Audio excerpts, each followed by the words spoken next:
First, Aaron's got a fracture in his wrist. It does not require surgery.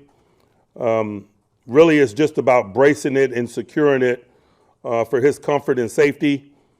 And then it's about how functional he is. And so we don't have the answers to that as we stand here today.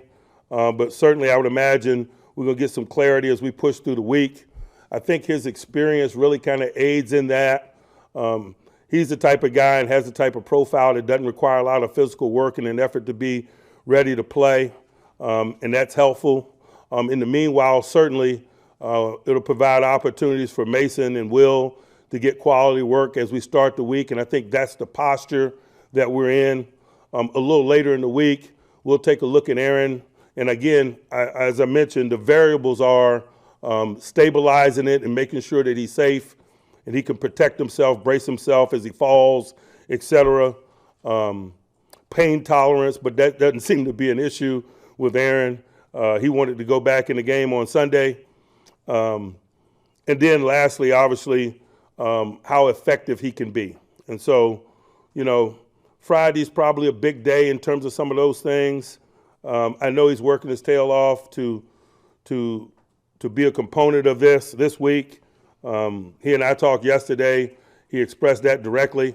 I'm of the mindset of supporting that, while at the same time, I got a healthy collective of guys as a team and as a unit to ready. In the meanwhile, that will be our mindset. We'll have a great week's work tomorrow, centered around Mason Rudolph and what he does, and we'll see where the week leads us, and we'll take it day by day. Alex Highsmith is still limited with his pec. He'll be limited at the early portions of the week. If there's an uptick in his participation and certainly good quality work, we'll consider him. Keyshawn Williams is in the protocol. We'll let the protocol speak for itself. I would imagine Slay is on the other side of the protocol, so we should be able to have him back this week. Similarly optimistic with Cole Holcomb. Jaylen Warren had an ankle injury in game. It certainly will limit him at the early portions of this week, but I think we're all optimistic about his inclusion as we push through the week. And then we got some other bumps and bruises associated with play.